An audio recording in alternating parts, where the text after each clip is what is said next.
महोदय, निर्दोष नागरिकों की नृशंस हत्या करने वाले आतंकवादी और अलगाववादी तत्वों के विपरीत में मानवाधिकारों की रक्षा के प्रति सरकार के उत्तरदायित्व से भली भांति परिचित हूँ। वास्तव में इस बैठक में शायद वह परिसीमाएं तय की जानी चाहिए जो राष्ट्रीय अखंडता की रक्षा और मानवाधिकारों के प्रति सम्मान के बीच सामंजस्य स्थापित करती हैं। भारत इस प्रयास पर चर्चा करने और उसमें योगदान करने के लिए हमेशा तत्पर हैं। इस बात पर भी ध्यान देना जरूरी है कि मानवाधिकारों के विषय वस्तु और प्रकृति विभिन्न समाजों की सामाजिक, पारंपरिक और सांस्कृतिक शक्तियों द्वारा निर्धारित होती है, जैसा कि इस बैठक में बताया जा रहा है। संयुक्त राष्ट्र का प्रयत्न यह है कि मानवाधिकारों के लिए समरूप अंतर्राष्ट्रीय मानदंड बनाने की दिशा में प्रगति हो, पर ये मानदंड एकपक्षीय ढंग से तय नहीं किए जाने चाहिए और राजनीतिक या आर्थिक क्षेत्र में राष्ट्रों और समाजों के बीच पारस्परिक संपर्क की पूर्व शर्तों के रूप में स्थापित नहीं किए जाने चाहिए। एक न्यायपूर्ण विश्व आर्थिक व्यवस्था के निर्माण के लिए हमें प्रयास करना चाहिए और राष्ट्रों को मानवाधिकारों के व्यापक मानदंडों की ओर अग्रसर होने के लिए प्रेरित किया जाना चाहिए। विभिन्न नेताओं ने परमाणु अस्त्रों के प्रसार से विश्व शांति और सुरक्षा के लिए उत्पन्न हुए संकट के बारे में जो चिंता व्यक्त की है, हम उससे पूरी तरह सहमत हैं। आज अंतर्राष्ट्रीय सुरक्षा का एक और पहलू यह है कि परमाणु अस्त्रों के भंडार पर से नियंत्रण समाप्त होने की संभावना पैदा हो गई है।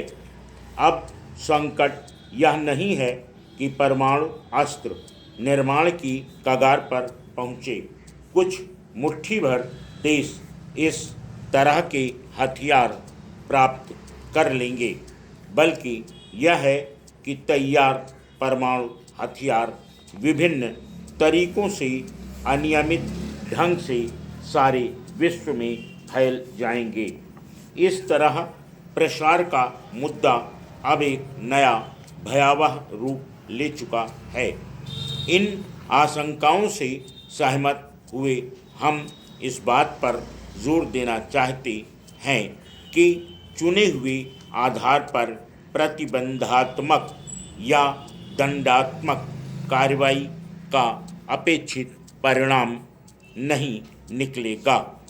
इस मुद्दे से संबंधित विचार विमर्श में बेचैनी और तात्कालिकता का पुट इसलिए आ जाता है कि यह समस्या कुछ खास परमाणु हथियार संपन्न देशों की न होकर सारी विश्व की हो गई है। इस भयावह परिदृश्य में तकनीकी नियंत्रण या कोई क्षेत्रीय व्यवस्था पर्याप्त नहीं होगी। Full stop. नेक्स्ट। महोदय, एक साथ बहुत सारे देशों में जिनमें से कुछ की एक खास समय पर पहचान भी नहीं हो सकती, पर्यवेक्षण और नियंत्रण की समस्याओं की वजह से प्रभावी परिणाम प्राप्त नहीं होंगे। महासचिव से इस बात की अपेक्षा नहीं की जा सकती कि वह भूमिगत भंडारों का निरीक्षण करेंगे और बम ढूंढेंगे। यह बिल्कुल साफ है कि इस तरह के उपाय सफल नहीं होंगे। कुछ दूसरे रास्ते ढूंढने होंगे। तब यह गुत्थी कैसे सुलझेगी? हमारे विचार में एकमात्र तर्कसंगत रास्ता यही है कि इस मुद्दे पर एक विश्वव्यापी दृष्टिकोण अपनाया जाए जो अप्रसार पर एक अंतर्राष्ट्रीय आम सहमति पर आधारित हो। यह विश्वव्यापी अप्रसार व्यवस्था प्रभावी हो।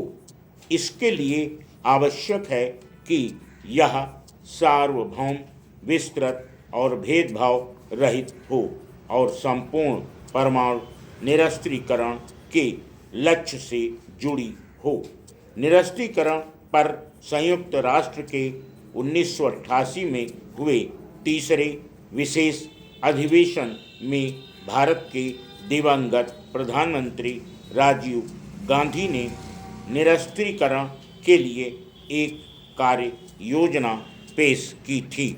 इस योजना के अंतर्गत विभिन्न चरणों में सामूहिक संहार के सारे हथियारों को नष्ट किया जाना था और अंत में एक परमाणु अस्त्र रहित अहिंसक विश्व की स्थापना होनी थी। परमाणु अप्रसार पर नई अंतर्राष्ट्रीय सहमति के सारे महत्वपूर्ण अस्त्रों के प्रयोग या प्रयोग की धमकी पर निषेध के लिए एक अंतर्राष्ट्रीय सम्मेलन का आह्वान था। दूसरा, परीक्षणों पर प्रतिबंध के लिए यह एक व्यापक संधि की वकालत करती है। तीसरा, परमाणु अस्त्र बनाने के करीब पहुँचे देशों को यह वचन देना था कि इस दहलीज को पार नहीं करेंगे। इसके साथ यह बात भी जुड़ी हुई थी कि परमाणु हथियार संपन्न देश 2010 ईस्वी तक अपने परमाणु हथियारों के भंडार खत्म करने का वचन देंगे।